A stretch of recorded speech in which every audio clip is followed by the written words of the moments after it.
एक बार की बात है, दो जोड़े थे, नताशा और रोहन, और मीरा और समीर।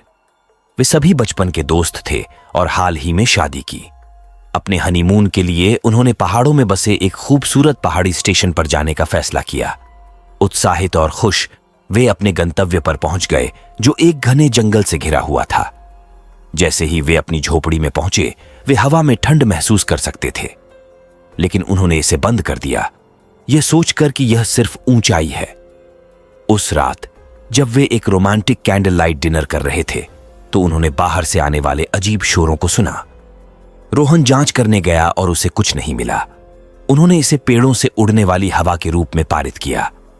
अगली सुबह उन्होंने पहाड़ियों के चारों ओर टहलने का फैसला किया। जब वे चल रहे थे, वे एक परित्यक्त हवेली पर ठोकर खाई। मीरा और नताशा दोनों साजिश कर रहे थे और हवेली का पता लगाना चाहते थे, लेकिन समीर और रोहन झिझक रहे थे।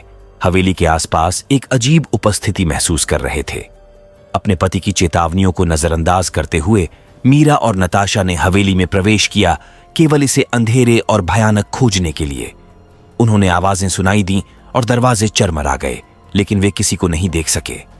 अचानक उन्होंने एक जोर से चीख सुनी और दोनों महिलाएं हवेली से बाहर भाग गईं, घबरा गईं। वापस अपनी झोपड़ी में नताशा और मीरा हिल गए और समझा नहीं सके कि क्या हुआ था।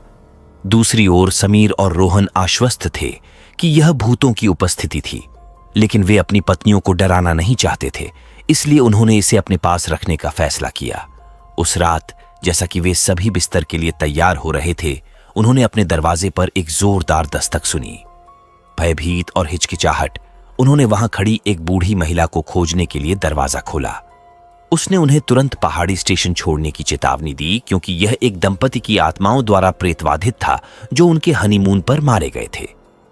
उसने यह भी उल्लेख किया कि हर वैलेंटाइन डे दंपति की आत्माएं जगह को वापस लाने के लिए आईं।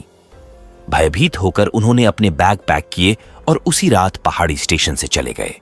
जैसे जैसे वे दूर जा रहे थे, उन्होंने पीछे मुड़कर देखा और हवेली को एक अजीब रोशनी में रोशन किया, जैसे कि आत्माएं अपने प्यार का जश्न मना रही थीं।